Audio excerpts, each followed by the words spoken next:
let's let the explosion begin. Johnny, what's up, buddy? It's Recruiters with No Limits, always live, never scripted. Staffing Sales Summit Special. What's up, my man? How's it going, Richard? Good to see you as always. Dude, I am pumped. Less than 2 weeks away, John. We will be in, well, you're already from Florida, so, man, I can't wait to get down there, brother. And you know what? I got to tell you both out there real quick. The Shark has booked everything. This is my pet peeve. Ask anybody when I speak at their conferences, they're like, Shark, it's 7 days and you haven't got your reservations yet or nothing like that. So I am like way ahead of the game here in 24th, which is claps for myself. That's impressive. You're growing, my man. Hey, thank you so much. Yeah, look at my hair. It's growing too, brother. I need a haircut before I get down there, man. Get some sun. But our guest today, you ready for this, John? I mean, this guy. I mean, there's nothing bad about this guy at all besides him being from Cleveland, which I'm from Pittsburgh. But besides that, I knew it. I had to say that, but you know what? Wow. I had to say that, but you know what? At the end of the day, he's a dog pound guy. We love him to death here. Jeff Staats, AA, is in the house.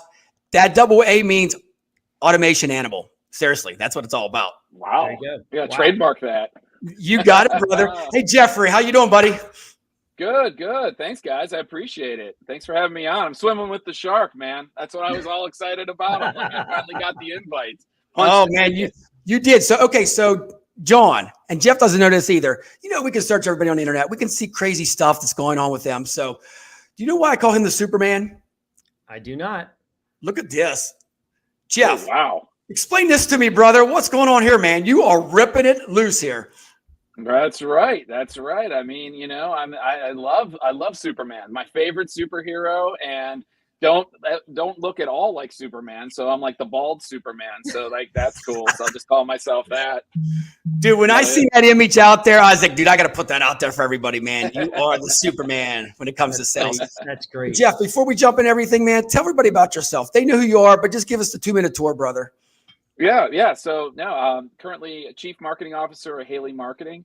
Been in staffing I don't even know, 7 years now. Actually started at Able, which is now Bullhorn Onboarding. So I was actually started doing a lot of marketing work with Able, and then moved over to the staffing side. So it actually Able was born out of a staffing company, Talent Launch. So I actually worked at Talent Launch for a while, and then came over to Haley Marketing and really running the automation services, some fractional marketing services, and then, you know, trying to grow the brand and everything else. But I've been doing automation since 2003. Wow. So way back in the day, in the Unica days, nobody knows anything about that, but like way back in the old school days. So yeah, it's been a long time doing automation. What are your biggest challenges today versus, you know, a decade ago, especially within the arena that we're in? So I think it's like 6 years ago, there were probably 40 platforms. Now, this is like with all the industries. Now there's like 400. I mean, I think, you know, squares are like, I made something up, a new automation platform where it's triangles instead of squares. I mean, it's like all these different nuances of everything. I mean, you're just trying to keep them all straight. And I think the lack of loyalty of platform is like at its all-time highest. And I would say even in staffing industry, I think the tech stack is constantly changing. It's such a like, I install it, I implement it, I give it about 2 months, and then I'm out. Exactly. And like it doesn't work, I'm out. So Jeff, I love how you said that. So we got to jump in with the tech stack because I love tech stacks, but I think they're overpriced, like a Mercedes or BMW at times. I have so many people I talk to that invested so much in a tech stack that they got to get rid of recruiters because they had all these over promises. What's your take on all this, man? I think there's just so much choice. We're now in this like paradox of choice. And like, honestly, you see it, you know, I've been going to staffing worlds and SIAs and all that for years. And yeah, you just see the amount of vendors. And again, like I always look at it, I look at kind of the core, you know, database. So like there's CRM on the non-staffing side, you know, like when you get into a company, there's CRM and the billing system. And then in staffing, it's ATS. And when you're making those changes so quickly, like I know clients that are making like 1 year they were on one ATS, then they switch to another, then they switch to another. I mean, those are 12, 18, 24-month projects. And it's like, no, we're out.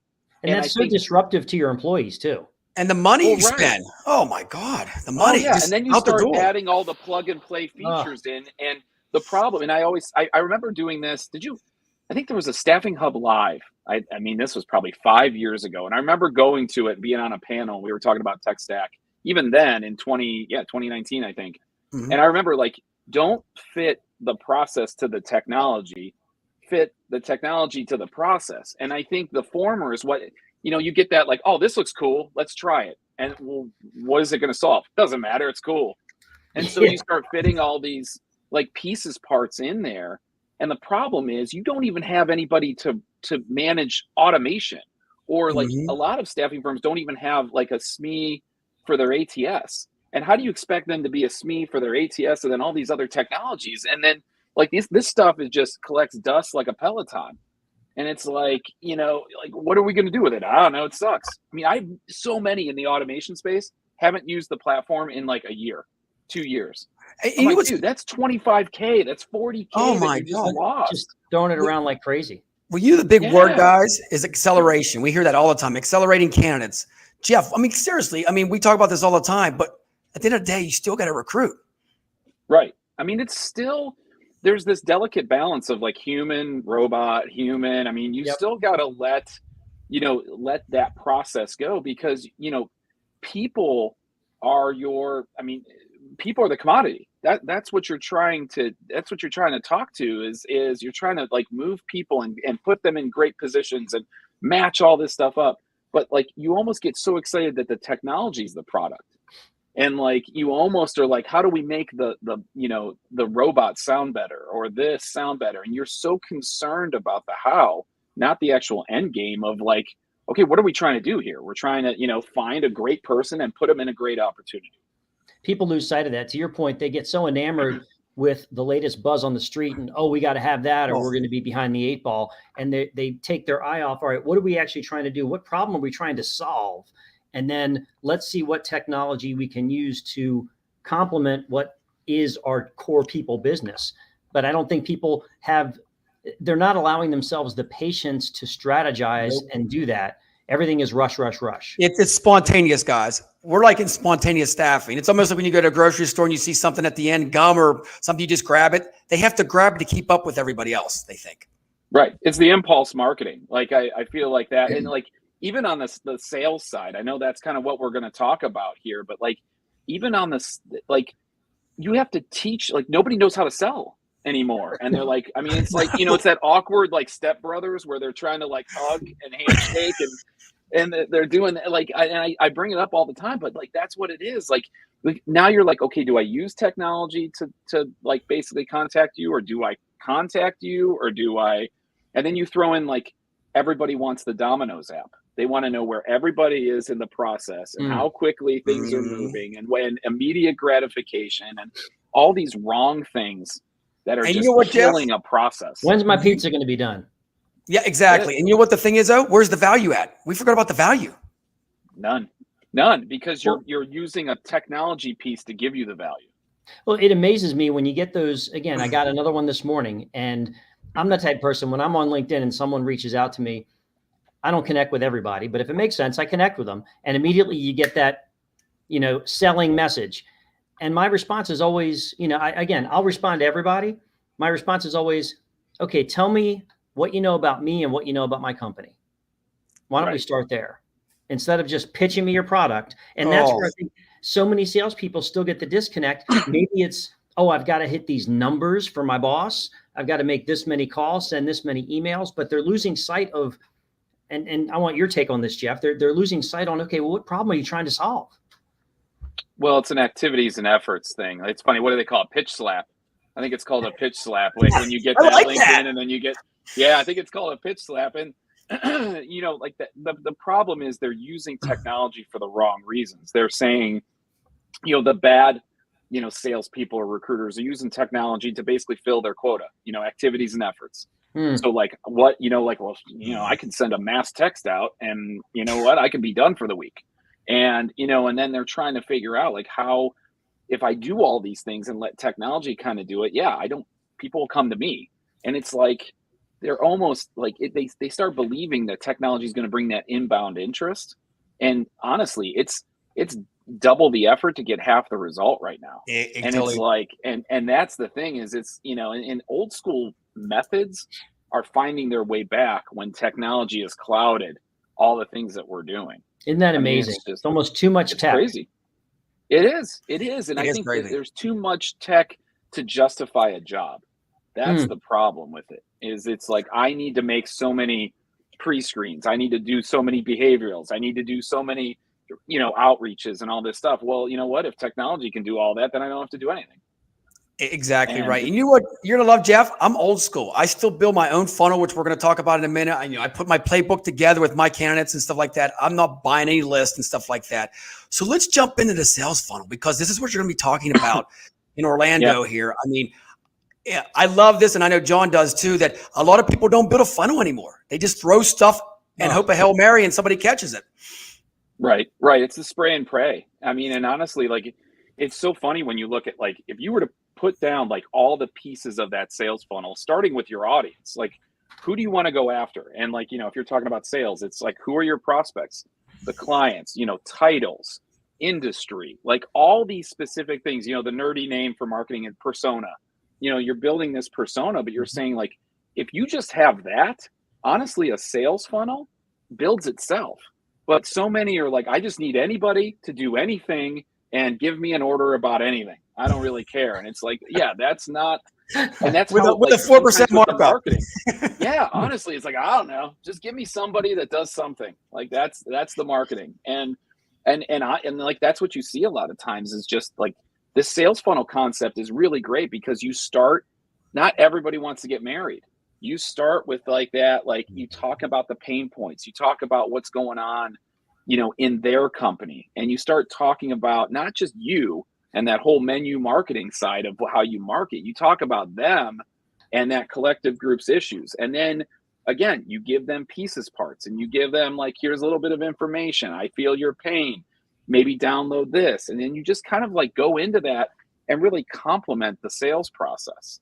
I love that. I mean, that's the piece of it. It sums it up. And I've seen this, guys, real quick. It says sell with emotion, justify with logic, which is so like real. I mean, seriously, Well, it's actually, so like, I did a lot of work because I do some adjunct professor stuff and marketing research, and at a local university here in Cleveland. And like, I tested out just generational emails. So like, how do baby boomers buy? How did Gen X buy? Gen X, it's about results and what is it going to do for me? Millennials, it's actually about what is everybody else doing? And like, it's that, so testimonials, reviews, case studies. Gen Z, if they're in a decision making, which not as many as you go through, but Gen Z is about, is there a cause? Is there a purpose? Is there, so when you put your emails and your outreach, to your point, like, selling with emotion, it's love or money. When you're selling, like, that's usually it. And because I did pet insurance, and that was the two marketing strategies we use, love or money. And so, but then there's this also, how do people make decisions, and understanding how people make decisions. And even when you build your funnel, those different emails can be about, like, I'm going to give you a results-based one. I'm going to give you a, don't take it from us. Here's kind of a little bit more about, like, with some reviews. And I build, that's kind of my methodology when I build this, because when we look at the results, we can see who's being triggered by what type of email. And it's this testing philosophy as you go. And so you're recommending that people actually have some sort of strategy to their sales. Strategy and build excitement. It's building excitement. It's you're building up the pulse, aren't you? I mean, seriously, you're building up. Every email is getting you more excited, more hope. That takes a lot of work, Jeff. Yeah, Jeff. I know that is a lot of work. You could probably chat GPT that crap all day. So just like, you are a lazy marketing person. Please fill out this strategy for me.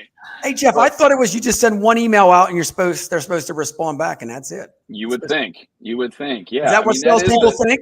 Richard, to your point, that's the mindset of a lot of sales professionals. Oh, if I don't get a response on the first email, heck with them, I'll move on to the next. The follow-up is a lost art anymore. Oh, yeah. I mean, that's where, like, Tom Erb, who's going to be at the summit as well. I mean, he's got his multi-touch point campaign that I think really has some legs to it, because again, it's not just one email and you're done. It's not just 5 emails and you're done. It's like, you got to call them. What about a LinkedIn message? What about, just because again, as many people make decisions different ways based on, their generation, you have to be where the prospect's at. So some people are great on LinkedIn because they live there. Some people love email because they just love reading crap. Other people, I don't suggest texting, but like, they like LinkedIn because of just a shorter type of, more messaging based type of communication or conversation. And you got to try everything. Yeah, you got to get to know your implies audience. Strategy. Right, absolutely. But to your point, you got to figure out, okay, how are they going to respond? What medium do they respond best to? What do they prefer? And the only way to do that is to trial and error and try them all. And then once you get to know that person, then you can adapt to what they prefer. But you guys also have to understand, they have to know the industry too. I always say niche. When I go in and a staffing firm says I can do it all, you can't do it all. I hate that. I can do healthcare and I can do light industrial. You have to know your industry in and out. And John knows that. I mean, he's in healthcare, I'm in light industrial. You got to know that niche, because when you go to talk to somebody, you just can't bullshit them. Riches in the niches, man. I grew up, I had a mentor way back in the day. I was actually a stockbroker when I came out of school. Look at you. In your neck of the woods, Parker Hunter. So it was out of Pittsburgh. It was an old firm that, out of Pittsburgh or whatever. So I worked in Pittsburgh. Mr. Wall Street, Moneyball. Yeah. That's what happened. That's what, when you work in finance, the bull got you.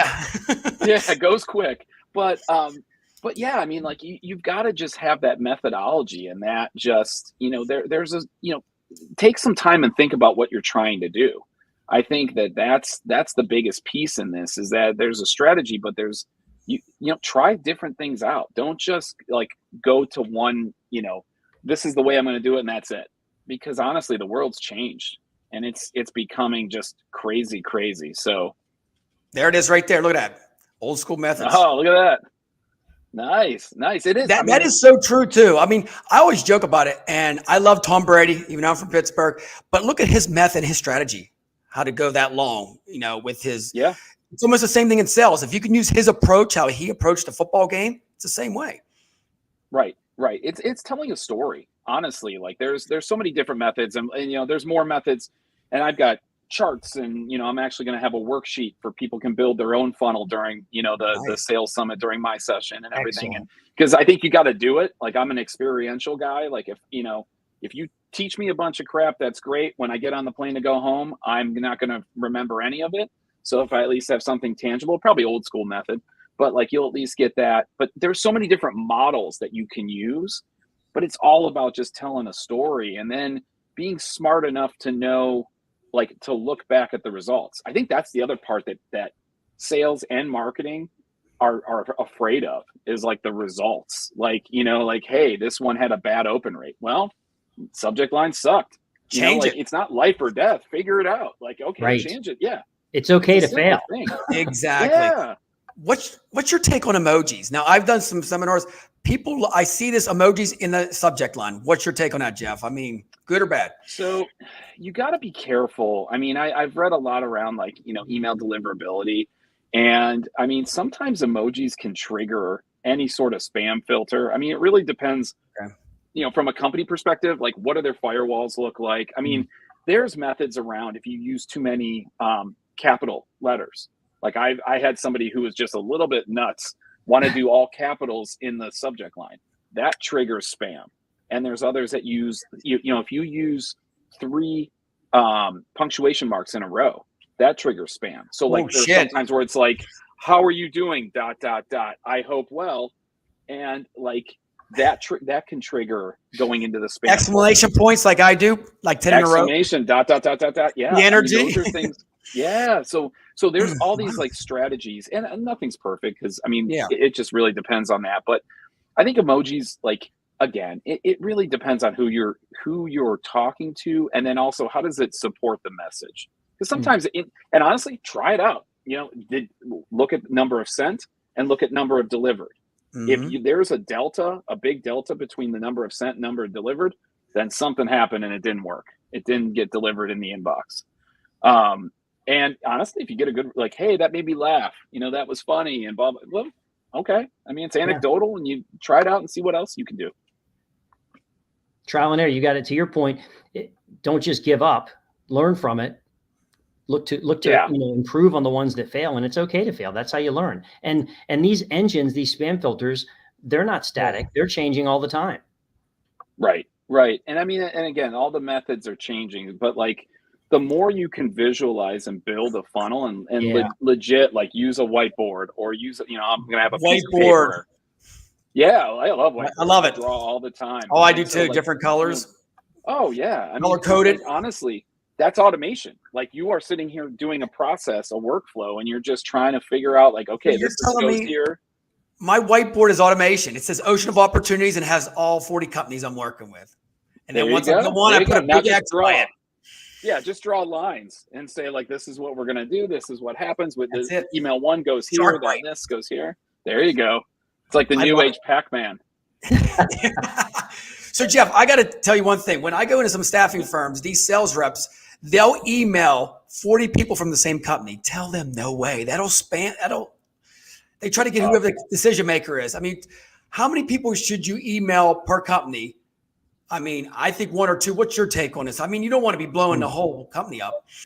So I will start with a why to do it, and there's a specific reason.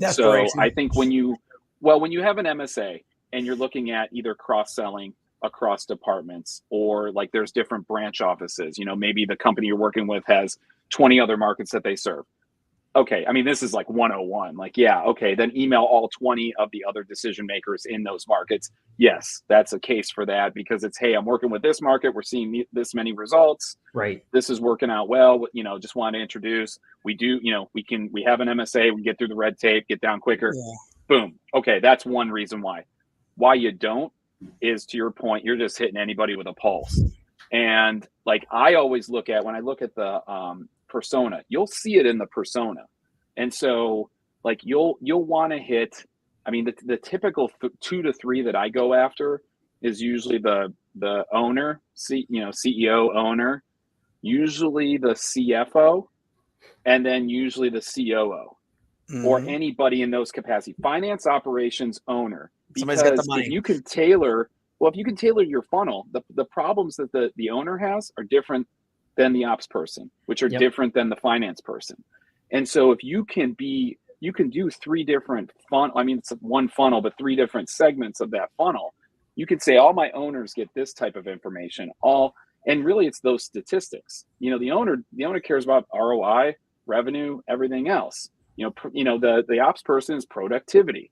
The finance person is cost, ROI too, but it's cost reduction, cost savings. So these are, and liability probably too. So these are all different, ways that you can message, and you're just being smarter with how you're doing this stuff. But I would say no more than 2 or 3 per company. Yeah, to your point earlier, you can't spray and pray. That's going to do worse for you than it will. But now I also say, if you're my competition and that's what you're doing, please keep doing it. They do it all the time, guys. I see this on the streets in West Virginia, PA. Every staffing firm, I won't mention name, franchises, they just roll in with stress balls. Let's stop the stress balls, guys, because you know what? We're not bringing more stress to them. You know what I mean? Seriously, let's bring other stuff. They think gym bags and that shit's not going to work. Protein powder does work. It does work. I love that shit. My chocolate protein powder I bring in because I'm going to bring energy. I'm bringing, I'm going to muscle your, workforce up. When you say that kind of stuff, they're like, hell yeah. Well, yeah. You're bringing some Fairlife, protein infused milk, or you're going some whey protein. There you go, we're man. Way better. I love it. So I got to ask you, brother, on building leads and stuff like that. What's your take on like the Zoom infos and the different lead generation? Should they jump on that and spam the shit out of that, or should they build their own list? I mean, I think there's cases for list building. I mean, again, like I've used Seamless, Apollo, Zoom Info, even Daxtra on the business side of things. I know it's mostly like Canada stuff. I mean, there's a rhyme or reason for that. I mean, I think what I would do is what I tend to do is if we're going to build a list and it's a cold outreach list, then we've got to treat it as a cold outreach list and really do something like a welcome series in your emails, like introduce the pain points, almost opt them in to what they want to hear versus like, hi, I'm so and so. Hi, I'm so and so. You need anybody. You need anybody. You need anybody. You need anybody. Like the problem is just it's the way that you do it. I mean, list buying, honestly, 90% of my clients do it in some way. I think that's just where it is. I also like the list, the list service for appending. So say you're sending emails out, you get 20 bounces.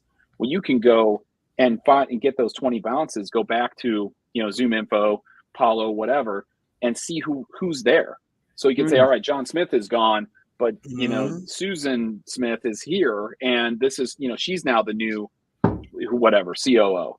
And so using it to like append data and update your records and stuff like that, I think that becomes smarter, and there is a strategy around it. So I'm all for that.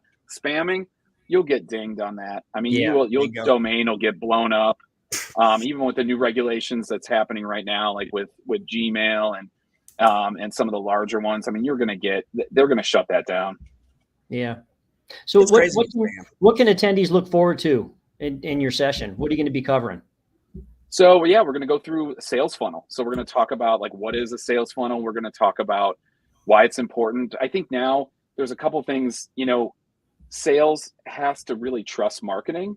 And I think that's a whole mindset shift. Like marketing can help the sales prospecting process. Like there is a lot of good that actually sales can be more productive. So part of the presentation will just kind of talk about like ways where marketing and sales fit together. And then also importance of that transition point. When does marketing's job, end, and now sales can take it and run with it with some, feedback as that, lead goes through the process. And then we're going to just talk about ways to build a funnel. I mean, there's all sorts of, top of funnel, middle funnel, bottom funnel, a lot of nerdy marketing words, but promise it'll all go to a whole purpose. And you'll come out of it with hopefully either a better marketing funnel that you already have or sales funnel that you already have, or one to start with. So that's the whole point, is that you can we can build this thing together in the session, and then you can go to your marketing person and be like, here you go.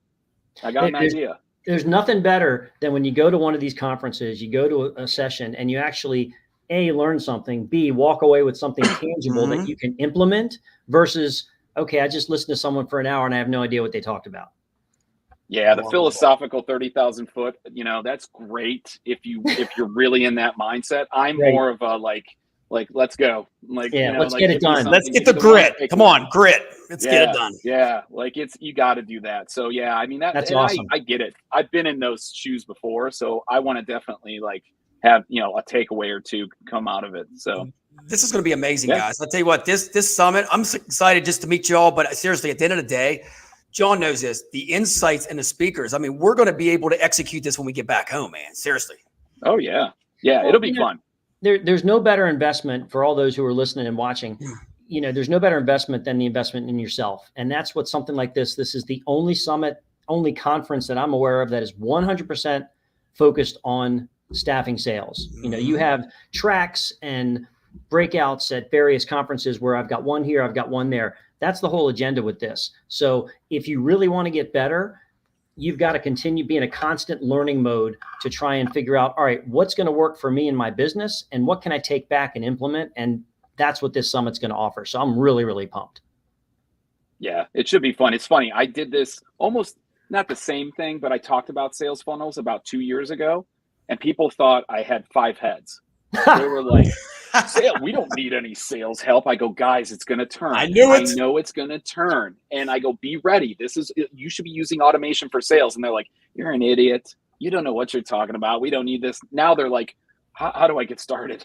Like, why am I so far behind? If you're a sales professional, and let's face it, recruiters are salespeople. Again, I always go back to the basic thing. If I go up to a recruiter and I say, well, what are you going to bill this month? And they say, oh, I think I'll be bill 50 or 60,000. My next question is, okay, where's that coming from? And then I get the deer in headlights look. Right. It's like, okay, that's not just going to materialize. Where's your pipeline? Where's your funnel? Show me how you're going to achieve that goal. Yep. And a lot of times that's a disconnect. So what you're bringing to the table is very value added. I mean, you got to have a sales funnel, guys. We know that. That's the foundation of a playbook for anything, and I always joke about this. So Jeff, I got to tell you one more thing before we go, man. So what's your take on picking off all your competition stuff when you look at their job boards on their website and just go after all their clients that they can't service? I mean, it's a strategy. It's you see it actually in paid advertising called a conquester campaign. I mean, I'm not against any sort of strategy because honestly, like if somebody's taking my client, then obviously I might not be doing the best thing for them. I might not be the partner that I thought I was. And honestly, like it's on the sales automation side for clients, the first thing I do is talk to inactive clients. And so like I recommend that because honestly, it's retaining the base. Yep. Like you got to retain the base because Love that. honestly, somebody's going to go after. And you know, if you haven't filled a job in 6 months, 12 months, ever, they're going to be like, why the hell do I need you? Like I got to go. I'm now starting thinking about choice. And I love what you said there, man. And you know what? 18 clients last year. Guess who went after him? You don't know who. There you go. That guy. When I come in, I'm going after write everything on your job board because you're not servicing it right. And that's all joking aside. I tell people in sales, I'm like, that's the low hanging fruit. You're competing with them. That's what it's all about. There's no exclusive for anything. At the end of the day, you know, if they're going to pick whoever does the better performance. Well, and that's why it's also so important for you to, take care of your clients and don't take them for granted. 100%. And follow up. John said it. The whole key is, guys, on all this, me on the streets, is service. This is the biggest lacking that Jeff and John and I see on the streets. They get a contract and they disappear. Or they send one candidate's not even worth qualifying. You know what I mean? It's like, and they disappear. So you did all that work to get that contract, and then you just don't do anything with it. Right. Or you don't get the feedback. I mean, I think that's the other beauty of automation is getting the feedback, whether it's NPS, whether it's reviews, whether it's just a touch base. Like you need to have that consistent feedback. Otherwise, you're not going to know, even if it's bad. Again, people are so afraid of results and reports and everything else. Like, even if you get a 4 out of 10, like, come on. Like, like go and talk to them. Hey, why was this a 4? Like, what did I do? Right. And honestly, you could get more job orders when you address that than if you just kind of say, like, Totally I never agree. even heard from them. They stink. Totally agree. So no emojis. No emojis. So the last thing I got to say, and I could talk for you forever, Jeff, is just soliciting, just dropping information off, knocking on doors. What is your take on that in 24? Because, I mean, you see so many buildings that says don't solicit. They put the brochure underneath the door. What do you take on that for now? I mean, seriously. I think it's tough. I think that we see this actually like at Haley when we're trying to do some integrated direct marketing campaigns. And a lot of our clients are saying like, people are working remote, like you don't even know if they're in the office. I do think that there's something to direct mail, maybe drop off, maybe something, again, like if it's manufacturing, they're probably there, somebody's there. But you got to mix it in with some of these other touch points. I think just relying on that alone, like it's got to all be weaved into that sales funnel and say, okay, if there's a drop off, great.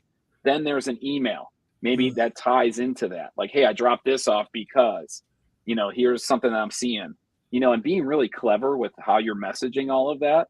Like that's where the gold is. If it's just that alone, honestly, I think you're going to see a lot of vacant or no soliciting signs. Yep. Foul 65, throw it in the garbage. Johnny. Yep. Final thoughts, brother, man. I mean, Jeff can just keep talking over and over again, man. I mean, shit, we've already been on for 30 minutes. Look at this. This is so insightful.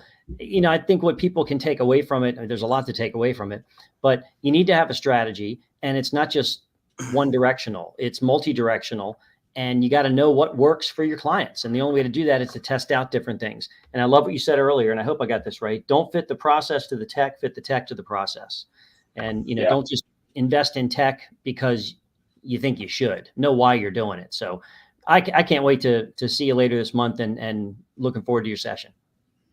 Yeah. Awesome. Thank you. 100%. Yeah. Appreciate it. Look at this group, man. We got a great group, and we got Kim Henderson also in there. I mean, this is going to be so insightful, so much information. And here's the fun part too, man. The Sharks going to be having some land sharks by the pool, Jeff. You're going to have a beer with me, man. Right, brother? There we go. Lazy river. You know it. You got to bring your trunks, brother. And you know what? Everybody out there, this is what he's all about, man. The ultimate Haitian Superman. Look at that guy. Oh, boy. Love it. Love it. Boy. Woo. Awesome. Well, if you guys get a chance, there's still time. Hit us up, man. You can see us in Orlando on February 20th. We're going to have so much fun. But till next time, we'll see you next week on another great episode. Take care, guys. Take care, Jeff. Thanks, guys.